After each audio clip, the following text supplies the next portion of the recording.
Ассалаумағалейкум, құрметті көрермен. Бүгін комфорт зонасы туралы мен сөз қозғағым келіп тұр. Өзімнің ойларыммен сіздермен бөліссем екен деймін. Еркін форматта отырып, ешқандай сценарийсіз, жалпы сіздерге белгілі бір деңгейде ой салсам екен деген ниетпен осы видеоны жазып отырмын. Бүгін осы комфорт зонасы бізге қалай теріс әсерін тигізеді, қалай біз оған үйреніп кетеміз, одан қалай шығуға болады, әрі қарай өз потенциалымызды ашып қалай өсуге болады деген секілді сұрақтардың жауабын өз ойыммен жеткізуге талпынам. Жалпы мені мына сөз қатты ойландырады, соңғы кездер ойландырып жүр. Жақсы кездер әлсіз адамдарды жасайды деген. Шынымен бүгінгі күннің адамдарына қарайтын болсақ, біз әлсіз болдық, әлсіз болып барамыз әлі де. Өткенгі күннің адамдарымен салыстыратын болсаң, мына кітаптардан оқылған мағлұматтардан, былай да үлкендерден естіген әңгімелерден, ол кездің адамдары шынымен мықты болған. Қанша тағдырдың тауқыметін көрсе де, олар сынбаған. Ал қазіргі адамдар жайшылықта, комфортта өмір сүргеннің арқасында моральды, жалпы физикалық, психологиялық тұрғыдан, рухани тұрғыдан, барлық жағынан әлсіз, кішігірім бір өмірдің сынағы басына тап болса, соған шыдай алмайтындар да қаншама қазір. Сол менің қорқатыным қазіргі осы біз әлсіз ұрпақ өйстіп асып тасып өмір сүріп жатқан кезде ертең сондай бір қиын кездерді тудырмаймыз ба деген сондай бір қаупім бар. Сондай болмас үшін біздерге қазірден бастап ойлану керек. Қазірден бастап басымызда бар бақты бағалап, қолымыздағы нығметтің қадірін біліп, сол қадырға жете білу үшін басымызға қиындық түспей тұрып, соны алдын ала өзімізді содан үзіп отырсақ деген ой менде. Өзім солай жалпы жасауға тырысам, әртүрлі кітаптардан оқыған ойларды да өмірде жүзеге асыруға тырысам. Негізі Аллах тағаланың беріп жатқан нығметін біз бар кезде білмейді екенбіз. Қолда бар алтынның қадірі жоқ демекші. Сенің бойыңдағы денсаулықты сен оны жоғалтқан кезде ғана білесің. Денсаулығың бар болған. Сенің бойыңдағы бақытты белгілі бір бақытсыздық күйін кешкен кезде ғана түсінесің. Мен сол кездерде бақытты болған екен ғой деген секілді.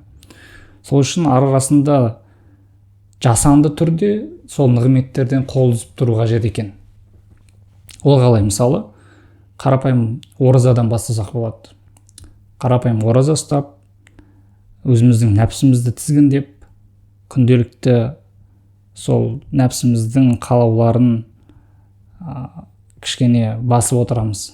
Арасында сүннет бойынша мысалы ораза ұстап жүретін болсақ, сол ішкен асымыздың, суымыздың қадірін білетін боламыз. Жалпы басқа да тек қана ішіп жеммен ғана емес, өзге харам нәрселерге көз салмау, артық әңгіме айтпау, бос сөйлемеу деген секілді де осындай өзіміздің бір рухани ауруларымыздан емделеміз. Негізі комфорт зона деген ол адам егер бір орында тұрақтап қалатын болса, сенің өміріңде тұрақтылық, жайлылық орын алатын болса, онда сен өсуді тоқтаттың деген сөз.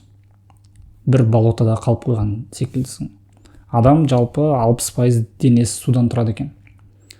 Тұрған су сасиды деген сөз бар ғой. Дәл солай адам бір орында қалып қоятын болса, оның өсуі де тоқтайды и ақырындап құлдырай береді.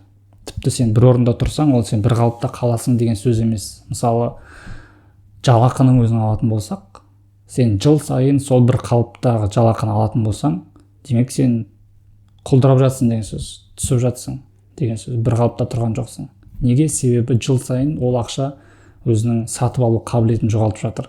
Яғни инфляцияның кесірінен жыл сайынға өсіп жатқан бағалар да қымбаттап, сәйкесінше сенің жалақың бір орында тұрған жоқ деген сөз. Өз құнын жоғалтып жатыр. Дәл сол секілді адамды бір орында тұрмайды. Егер ол өспесе, дамымаса, онда сөйтіп жаңа болото секілді ақырын төменге қарай тартыла береді деген сөз ғой. Енді бізге ойлану керек. Осы жайшылықта жүріп қалсақ, бір орында тұрып қалсақ, онда бірдеңені өмірде өзгерту керек деген сөз ғой. Комфорт зона, жайлылық деген ол енді адамның нәпсісіне, миына да жағымды нәрсе ғой. Себебі екеуі екі жақтан, былайша айтқанда, бізді сол қалыпта сақтап қалуға тырысады. Мысалы, нәпсіміз жалқаулыққа, уақытты босқа өлтіруге, болмаша арзан ойын күлкіге бізді итермелейтін болса, екінші жағынан миымызда жаңа нәрсеге құлшындырмайды. Себебі мидың биологиялық функциясы ол сізді қауіпсіздік аймағында сақтап қалу. Ол үшін таңсық, таныс емес, жаңа нәрсе, белгісіз нәрсе қауіпті болғандықтан сізді сол үйреншікті, күнделікті үйреніп қалған әрекеттеріңізді жасай беруге итермелейді. Сол үшін біздің күнделікті жасап жатқан рутинамыз бізді өсіріп жатпаса, онда ол әрекеттерді өзгерту керек деген сөз. Бұл кезекте енді ең бірінші бізге нәпсіні тізгіндеу керек шығар.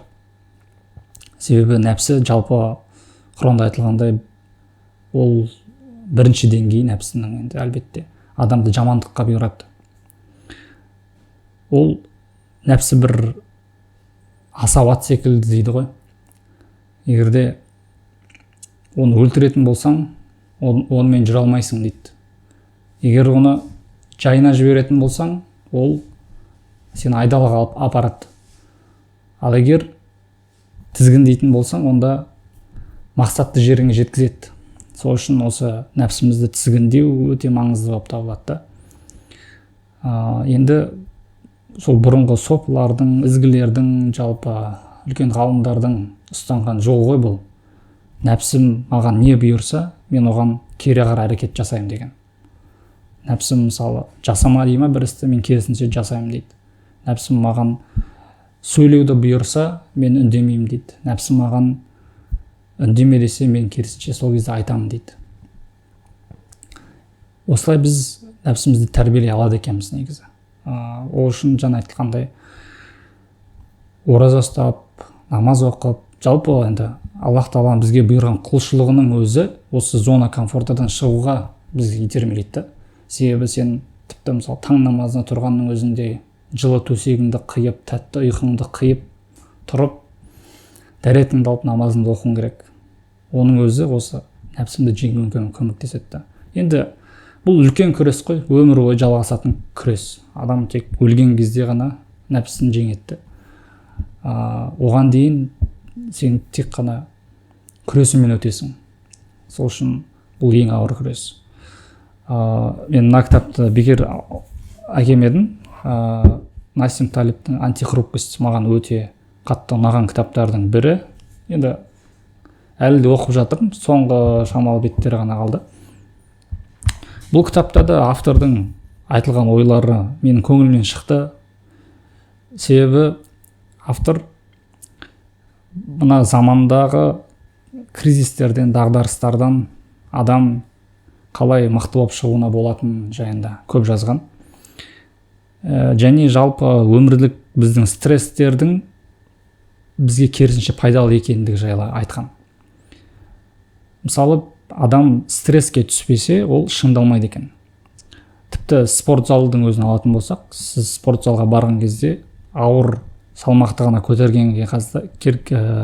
ауыр салмақты көтерген кезде ғана күшіңіз көбейеді, күшіңіз артады. Сол секілді өмірде де сен өзіңді жасанды түрде стресске түсіріп тұрсаң, жасанды түрде мысалы салқын душқа түсіп тұрсаң, аязды күндері далада жалаң аяқ жүріп көрсең деген секілді организмге үйреншікті емес сондай нәрселерді, стресске түсіретін дүниелерді жасап тұрсаң, ол керісінше сені шыңдайды екен. Сенің денсаулығыңды шыңдайды, сенің менталды шыңдайды.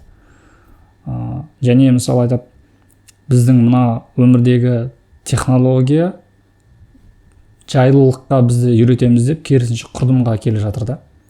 Себебі біз бәрін осының телефонға сеніп алғанбыз. Тіпті бір жерге баратын болсақ, картасыз жүре алмаймыз. Тек мысалы Қазақстанда қазір 2GIS қолданбайтын адам жоқ шығар. Барлығы сол картамен жүреді да. Ал автор бізге ұсынады, сол арасында телефонды үйге тастап, өзіміз таныс емес көшелермен жүріп көру, бізге белгісіз бір жерлерге бару, біз әлі барып көрмеген парктерге, мешіттерге бару, таныс емес адамдармен сөйлесу, мәміле жасасу, осы нәрселерден біз қалып барамыз. Бұл енді әлбетте осылай, егер сен жайлылықта телефонға сеніп, басқа да күнделікті бізді қоршаған, бізді дүниемізді оңтайландырған технологияға сеніп жүре беретін болсаң, әлбетте құрдымға келеді түбі. Сол үшін өзімізді арасында жасанды түрде стресске салып тұру, ол болашақта келетін белгілі бір оқиғалардан, дағдарыстардан, мысалы карантин, қаңтар деген секілді нәрселер болды ғой. Сол нәрселерде сынып қалмауға көмектеседі. Көп адам дайын болмаған кезде көрдік қой. Қанша адам қайтыс болып келе жатты мысалы карантинде. Ол кезде адам не только физически денсаулық жағынан зардап шекті, бірақ моральды тұрғыдан да сол нәрсеге дайын болмаған адамдар да өзін-өзі жеп, әлсіздіктен де қайтыс болып жатты негізі. Адам болғаннан кейін біздің нәпсіміз, миымыз ол жайлылық, комфорт, тұрақтылықты қалайды. Ал ішкі жан дүниеміз, рухымыз ол үнемі өсуді қалап тұрады, жоғары затқа ұмтылады. Сол үшін осы рухымызға азық беруіміз керек, көбірек кітап оқып, жақсы адамдармен сұхбаттасып, жақсы адамдардың ойларын тыңдап, содан шабыт алып, қуат алып, өсуге ұмтылуымыз керек қой. Әрдайым. Ортамызды да өзгерту керек десеңіз, оның да әсері өте қатты. Мен де мысалы өміріммен анализ жасайтын болсам, өмірімде өсу алған уақыттар ол сол зона комфортадан шыққан кездер, саналы түрде. Мысалы, басқа қалаға көшіп, кәсіп бастап, сол жерде почти бәрін нөлден бастап деп айтайықшы. Солай әрекет ету маған мысалы мені жан-жақты шыңдады.